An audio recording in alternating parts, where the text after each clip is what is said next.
नमस्कार साथियों। आज आप और हम लोग पौधों में श्वसन का थर्ड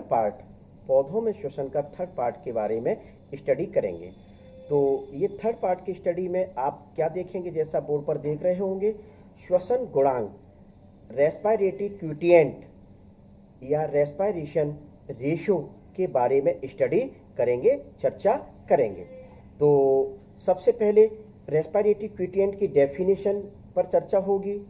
फिर इसके बाद रेस्पिरेशन का जो फॉर्मूला, रेस्पिरेशन क्विटिएंट का फॉर्मूला, किस प्रकार से आप आरक्यू का मान निकाल सकते हैं, इसके ऊपर चर्चा करेंगे आप और हम लोग। और विभिन्न organic material depend on aerobic and aerobic respiration के ऊपर जो डिपेंड करता है आरक्यू मान, उसके ऊपर भी चर्चा इस पार्ट में की जाएगी। तो सबसे पहले आप देखते हैं definition.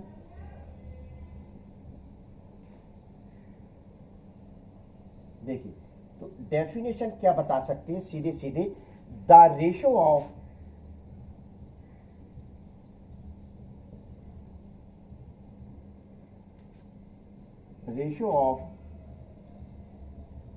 Volume of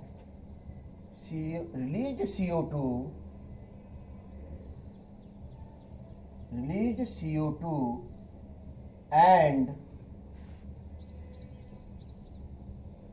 absorbed oxygen during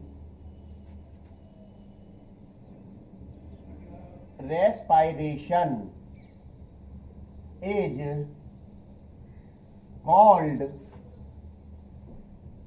RQ। In short में लिख दिया रेस्पिरेटरी क्विटिएंट। यानी क्या लिखा हुआ है, the ratio of volume of released CO2 and absorbed oxygen during respiration is called RQ। तो सीधे सीधे हिंदी मीडियम में भी डेफिनेशन लिख रहा हूं। श्वसन के दौरान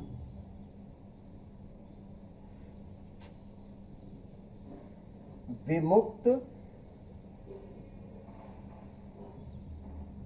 CO2 तथा अवशोषित ऑक्सीजन के आयतन के अनुपात को श्वसन गुणांक कहते हैं। बिल्कुल क्लियर लिख दिया गया। श्वसन के दौरान विमुक्त CO2 तथा अवशोषित ऑक्सीजन के आयतन के अनुपात को श्वसन गुणांक कहा जाता है। ये जो श्वसन गुणांक को नापते हैं रेस्पिरोमीटर द्वारा, किसके द्वारा, तो यहां लिखते हैं श्वसन गुणांक का मापन रेस्पिरोमीटर द्वारा किया जाता है। तो विशेष ध्यान रख ले, इसको ब्रैकेट में बंद कर दें। रेस्पिरोमीटर द्वारा श्वसन गुणांक रेस्पिरेटरी क्विटिएंट को मेजर किया जाता है। रेस्पिरोमीटर के द्वारा आरक्यू को मेजर किया जाता है, पहली चीज। अब इसका फॉर्मूला लिख दें। क्या फॉर्मूला, किस प्रकार से मतलब किया जा सकता है, तो यहां लिख दें volume of released CO2 upon volume of absorbed oxygen. Clear हो गया। क्या फॉर्मूला क्या बनता है आरक्यू का, आरक्यू का फॉर्मूला क्या बना, वॉल्यूम ऑफ रिलीज्ड CO2 और upon volume of absorbed oxygen. तो हिंदी में क्या लिखा जा सकता है, देखिए, विमुक्त CO2 का आयतन अपॉन अवशोषित ऑक्सीजन का आयतन का जो अनुपात प्राप्त होगा, जो रेशो प्राप्त होगा, उसी को RQ कहा जाएगा। क्या कहा जाएगा? उसी को RQ कहा जाएगा। तो मैं आपको एक एरोबिक का, एक एनारोबिक के फॉर्मूले के द्वारा आपको मैं बता रहा हूं। तो देखिए, सबसे पहले एरोबिक का देखें तो एरोबिक में आपको मैं C6H12O6 plus 6O2 6CO2 plus 6H2O plus energy, ये लिख दिया। ठीक है, इसी से काम चल जाएगा। एनर्जी अब अपने को पूरा नहीं करना है। तो ये देखिए, ये लिखा हुआ है रिलीज CO2, ये CO2 क्या हो रही है? रिलीज हो रही है, और ऑक्सीजन एब्जॉर्ब हो रही है। तो फॉर्मूले में लगा दीजिए। फॉर्मूले में मैं लगाने जा रहा हूं 6CO2 और प्लस 6O2 इक्वल 6 और 6 बराबर 1। यानी कि क्या हो गया? ग्लूकोज का, ये किसका है? ग्लूकोज का। तो ग्लूकोज का RQ मान यदि कोई पूछता है तो क्या बताओगे? ग्लूकोज का RQ मान 1 होता है। ग्लूकोज का RQ मान कितना होता है? 1 होता है, पहली बात। ऑर्गेनिक एसिड का जो RQ मान होता है वह मोर देन 1। अभी फॉर्मूले के द्वारा ऑर्गेनिक एसिड यानी कार्बनिक अम्ल का RQ मान 1 से अधिक कितना होता है? More than 1। कितना होता है? मोर देन 1 होता है। अब इसी प्रकार से अन्य के आप देखते हैं RQ मान, बिल्कुल नोट करते चलना भाई, बहुत ही महत्वपूर्ण पार्ट है। निश्चित तौर पर कोई ना कोई क्वेश्चन बोर्ड एग्जाम में जो क्वेश्चंस आते हैं वह तो रिटर्न में आता है या ऑब्जेक्टिव में भी आ सकता है, लेकिन यदि मेडिकल एग्जाम में इसके ऊपर क्वेश्चंस बनते हैं तो RQ मान पूछे जाते हैं। क्या पूछे जाते हैं? RQ मान पूछे जाते हैं। तो इसी प्रकार से प्रोटीन का RQ मान कितना होता है? 0.8 या लीस्ट कम 0.8 होगा या फिर इससे कम होगा। मिक्स्ड फूड यानी मिश्रित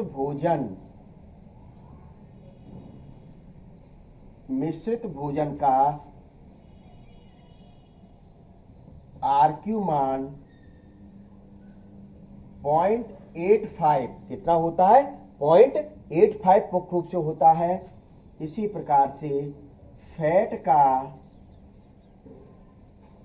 RQ मान कितना होगा? 0.65 टू 0.67 कितना होता है? फैट का RQ जो मान निकलेगा 0.65 टू 67 कितना निकलेगा?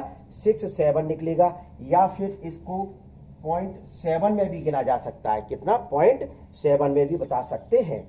फिर आता है आपका मैलिक एसिड का जो RQ मान होता है वह 1.33 कितना होता है? 1.33 होता है। ऑक्जेलिक एसिड यानी ऑक्जेलिक, इतना तो बच्चों हिंदी पढ़ ही लेते हो, अम्ल का RQ मान 4 होता है। कितना होता है? 4 होता है। तो ये आपका क्या होता है? RQ मान। अब एनएरोबिक के लिए, एनएरोबिक के लिए जो रेस्पिरेटरी इक्विवेलेंट होता है, एनएरोबिक के लिए देखिए मैं केमिकल इक्वेशन के लिए बता रहा हूं। तो C6H12O6 एनएरोबिक यानी कि अनऑक्सीजन, ऑक्सीजन तो लिखना ही नहीं है। क्या? ऑक्सीजन तो लिखना ही नहीं है। तो यहां क्या बना? 2CO2 प्लस 2C2H5OH और प्लस एनर्जी। तो फॉर्मूला ध्यान करें, रिलीज्ड CO2 और एब्जॉर्ब ऑक्सीजन। तो अब रिलीज्ड CO2 यहां कितनी है, ये है 2CO2 और ऑक्सीजन तो एब्जॉर्ब की नहीं गई है, तो ऑक्सीजन लिखा गया है। अब लेकिन यहां ये तो RQ मान कितना आया, 2, यानी कि इस प्रकार के में अनंत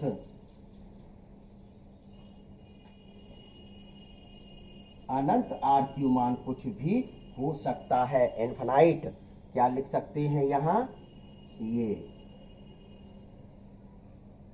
लिख दिया गया। क्लियर। तो ये एनएरोबिक के लिए होता है, किसके लिए होता है, एनएरोबिक के लिए अनंत या इनफाइनाइट RQ मान होता है। इसी प्रकार से ग्रीन लीव्स के लिए, ग्रीन जो हरी पत्तियां होती हैं उनके लिए मुख्य रूप से RQ मान क्या हो सकता है, तो उनके लिए जो RQ मान होता है वह 0 होता है। कितना होता है, तो 0। तो लिख दिया जाए ग्रीन लीव्स यानी हरी पत्तियां, क्या, हरी पत्ती के लिए मुख्य रूप से जो ग्रीन लीव्स होती हैं उनके लिए RQ मान क्या होता है, तो लिखें, देखिए 2C6H12O6 एरो C4H6O2 और यहां 3 मॉलिक्यूल्स बने, प्लस क्या बनेगा, H2O तो है ही, 3H2O। अब आप लोग देख रहे हैं इस प्रोसेस में मुख्य रूप से साथ ही साथ यहां थोड़ा सा प्लस करके 3O2 लिख दिया। भाई ग्रीन लीफ से हैं, क्या ग्रीन लीफ से हैं, तो ऑक्सीश्वसन की प्रोसेस होगी। कौन सी प्रोसेस होगी, ऑक्सीश्वसन की प्रोसेस होगी, यानी कि एरोबिक रेस्पिरेशन होता है। तो मान करके देखिए किस प्रकार से होगा। अब अपना RQ का फॉर्मूला क्या आ रहा है, रिलीज्ड CO2 और absorbed oxygen, released CO2 and absorbed oxygen.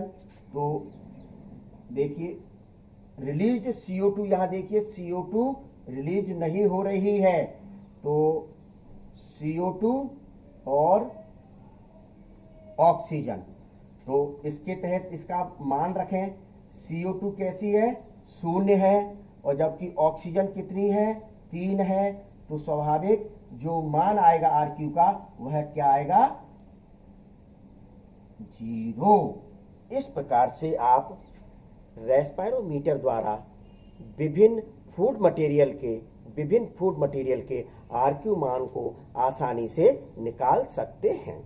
अब जो इस चैप्टर का 4th नंबर का जो पार्ट